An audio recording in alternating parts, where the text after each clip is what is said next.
Fala galera, ótima sexta-feira a todos, sejam todos muito bem-vindos. Mais um vídeo aí do Império Remista trazendo para vocês algumas informações, um pouco mais de comentários sobre a brilhante vitória, a importantíssima vitória ontem do Clube do Remo sobre o Avaí, falar sobre a atitude aí do nosso treinador, a postura do time dentro de campo, fazer uma leve projeção do que vai ser um pouco esse jogo contra o Goiás e os próximos jogos na tabela inicial do segundo turno, que também aí tem jogos importantes para que o Remo possa fazer uma excelente pontuação, porque vai ter alguns jogos em casa aí de times que estão na zona de rebaixamento para tentar ter um melhor desempenho, não é? Antes disso, eu peço para que vocês venham aqui embaixo, inscreva-se no canal, não paga literalmente nada, tudo de graça, assim você ajuda o nosso canal a crescer cada vez mais. Espero aí já na próxima semana chegar aos 3.000 inscritos e daí decolar de vez. Não esquece de hypar os vídeos, compartilhar e o principal, deixar o teu comentário sobre o que nós vamos falar a partir de agora, beleza? Falando sobre o nosso patrocinador, você torcedor do Clube do Remo, que quer assistir todos os jogos do Leão na Série B, assim como também jogos da Série A, Série C, campeonatos europeus, chama o nosso amigo Marcos, o telefone dele está aqui embaixo, aqui do lado, fala que você é inscrito no canal e ganhe um desconto exclusivo, chama ele e pede teu teste grátis, ok? O telefone está aqui embaixo, DDD 91, é o WhatsApp, tá? DDD 91 99805 2068. Galera, desculpa. Ontem, Remo 1, Avaí 1, ia falar Chapecoense passado. Então, Remo 1, Avaí 1, Remo na quinta colocação, empatado em número de pontos aí com a Chapecoense. Porém, no critério, que é o primeiro critério de número de vitórias, a Chapecoense tem 9 e o Remo passa a ter 7. O importante é que ganhamos, o time ganhou aí uma confiança e tenho certeza que a partir de agora as coisas vão passar a melhorar.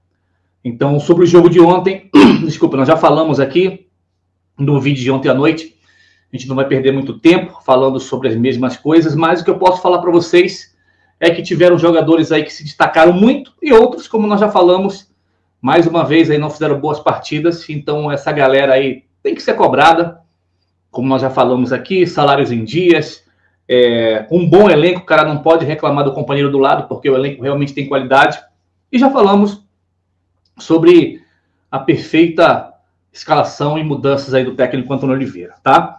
Agora o que eu queria frisar um pouquinho aqui é no detalhe de que a partir dos 20, 25 minutos do segundo tempo, principalmente ali quando o Avaí teve o jogador expulso, o Remo recuou, né? E aí que vem o erro, porque o Remo acaba chamando o adversário para cima, independente se é o Avaí, como qualquer outro adversário, jogando em casa ou fora de casa. Não é nem preciso ter jogador expulso, na realidade, toda vez que o Remo faz ali um gol, ele dá uma recolhida, né? E acaba chamando o adversário para cima. É aí que eu falo que o Antônio Oliveira precisa fazer somente alguns ajustes, né? Porque o Remo estava jogando em casa com um jogador a menos, era notório que o Avaí ia vir para cima, até porque estava muito pressionado, salários atrasados, já é o quarto jogo que eles não ganham. Então o Remo tinha que adiantar linhas, adiantando as linhas, gente. O time cansa menos, não é? Até porque o Avaí teve algumas oportunidades, as melhores chances do Avaí, basicamente, que foram ali quando o Remo deu essa recuada no segundo tempo.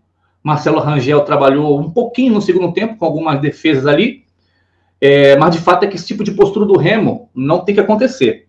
Um outro fato que eu quero chamar a atenção é a postura, depois do jogo aí, do Antônio Oliveira, bem mais aliviado, saindo um pouco daquela pressão, primeira vitória dele em casa, e eu achei muito bacana a comemoração dele com a torcida. Eu acho que agora ele entende só um pouquinho ainda e vai entender muito mais do que significa a torcida do Clube do Remo, em termos de paixão, em termos de compromisso com o time, em termos de apoio. E isso é muito bacana, essa integração, não só ele, mas os jogadores, mas eu vou frisar muito o Antônio Oliveira, que foi lá, aplaudiu a torcida, reverenciou a torcida e até esboçou ali uma cantoria com a que a torcida estava cantando, aquelas músicas de incentivo, né? Que a gente sempre escuta. Na entrevista coletiva, ele foi um cara aí, uma postura totalmente feliz, entendeu? Como eu falo, entendeu um pouco da dinâmica do jogo, deixou de lado aquelas escolhas antigas, e agora eu digo que assim, é um novo início de campeonato para o Remo, em termos desse time aí mais coeso, mais qualificado, e a hora que esse time der liga, com certeza absoluta, a gente vai fazer bons jogos e fazer a tão sonhada sequência de vitórias, né?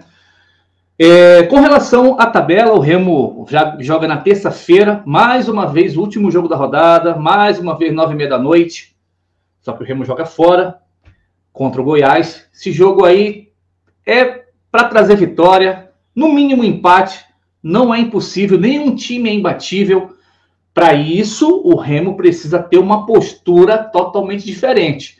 Se o Remo for entrar em campo, como o Daniel Paulista entrava, de ser aquele time mais reativo, de recolher e ficar cedendo a pressão do Goiás, vai ser difícil. O Remo tem que jogar o jogo, adiantar as linhas, assim o time vai cansar menos.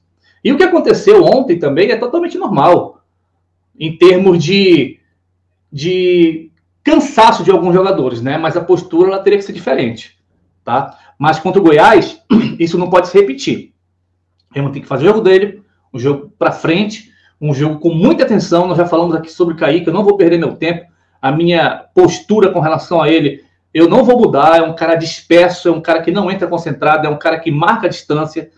Gol do Chapecoense foi na costa dele, ele estava aqui a 1 metro do jogador. Eu posso aqui colocar foto em outro dia, ou então vocês dão uma olhada aí nos melhores momentos. Falhou ontem, quase entrega no jogo contra o Cuiabá, ok? Já falei que o Daniel Paulista já bate na madeira, que o Antônio Oliveira aí tem o melhor goleiro da competição, uma das melhores zagas com Klaus e Reinaldo, disparadamente um dos melhores meio de campo e o melhor trio de ataque, além de um dos melhores bancos de reserva em termos de qualificação. Então o Remo joga contra o Goiás, aí na 20ª rodada, que seria a primeira rodada do segundo turno, o Remo pega a Ferroviária em casa, jogo para ganhar. Depois o Remo sai e joga contra o América Mineiro, jogo que dá para trazer vitória, porque todo mundo vai lá e ganha o América. Depois o Remo volta para pegar o Botafogo de Ribeirão Preto, jogo para ganhar. E na 23ª rodada ou 4ª rodada do segundo turno, o Remo sai para pegar o Curitiba, que também não é impossível. Nós tivemos aí um exemplo recente do adversário que foi lá e até goleou. Mas para isso tem que ter atitude e postura. Galera, pelo que eu vi aqui, no controle aqui, o Pavani levou o 3º cartão amarelo ontem, tá? Por que eu tô falando isso? Ele não jogou contra o Atlético, eu não lembro se foi contusão, já vinha de suspensão, e aí ele pegou um cartão amarelo contra o Cuiabá, pegou um cartão amarelo contra o Chapecoense, não jogou e não ficou no banco contra o Novo Horizontino, e pegou mais um cartão ontem contra o Avaí. A gente já vinha falando isso daqui, eu acho que está na hora da diretoria chegar e sentar com o Pavani e, cara, mutar o cara joga 4, 5 jogos e leva 3 cartões amarelos. A gente sabe, ele é um jogador ali que, pela posição dele, não é um jogador que, teoricamente, faria muita falta, ficaria aí para um zagueiro, para um primeiro volante. Mas o Pavani não é de hoje, o Pavani leva muito cartão amarelo. Quando não é por reclamação, é falta besta no meio de campo, quando tem cobertura, numa lateral, até mesmo no ataque. Então a diretoria tem que sentar e conversar com o Pavani, porque é muito cômodo para ele jogar aí 4, 5 partidas e levar 3 cartões amarelos. Isso daí é inadmissível, tá? O Pedro Rocha, pelo que eu vi aqui, está com o 2º cartão amarelo, então tem que ter atenção aí nesse jogo contra o Goiás, para de repente jogar contra a Ferroviária. Se tiver que levar cartão amarelo, sei lá, contra o América, que é um jogo teoricamente mais fácil, né? Já que todos os jogos são difíceis. Então é um ponto de atenção aí para que ele deixe de levar tantos cartões amarelos, porque é inadmissível, ele recebe salário integral. No mais, galera, time do Remo, aí a hora que tiver completo, a gente vai poder estar tendo a oportunidade de ter aí Marcelo Rangel, Nathan Santos, que fez uma excelente partida ontem, junto com o Camutanga, os melhores em campo disparado. Mas, de repente, jogar futuramente com o Marcelo Rangel, Nathan Santos, Klaus, Reinaldo. Na lateral esquerda ali, eu colocaria o Alan Rodrigues. Aí vai ali... Isso quando tiver todo mundo disponível, tá, galera? Caio Vinícius, Cantilho e Diego Hernandes. E no ataque, Marrone, Davó e Pedro Rocha. A gente já falou aqui que a gente espera muito mais do Pedro Rocha. tá? A gente sabe que ele está meio desgastado, mas é um cara que tem que fazer o diferencial, precisa fazer o diferencial, afinal de contas recebe aí R$200 mil por mês. E a hora que esse time do Remo, gente, der liga, pegar consistência, a gente decola. Então o Antônio Oliveira tem que parar de fazer testes, porque a base do time é esse. Se tivesse que fazer teste, eu faria ali, treinando a semana toda com o Alan Rodrigues e com o Cauã do lado ali do Camutanga. Eu acho que provavelmente, pelo tempo de recuperação, talvez aí até terça-feira, quem sabe, o Reinaldo possa estar disponível. Tá? O Klaus ainda vai voltar a treinar, ainda não voltou. Quando voltar, vai voltar com máscara. A gente sabe que tem a questão da parte física, tanto do Reinaldo como do Klaus, para que eles possam estar disponíveis 100%. Com relação ao zagueiro lá, o Léo Coelho, até agora nada, deveria de graça, mas os agentes estão pedindo grana aí e essa negociação está travada. Então o Remo tem que segurar a boca e realmente anunciar o jogador quando estiver em Belém com contrato assinado. É muita fala que vaza dentro do Bainão e aí sim, falado pela própria imprensa, acaba atrapalhando as negociações de futuros jogadores do Clube do Remo. Galera, o vídeo de hoje é esse. Peço para que vocês possam se inscrever aqui no canal. Deixe teu like, não esquece de hypar e quero ouvir teus comentários. Até o próximo vídeo. Tchau.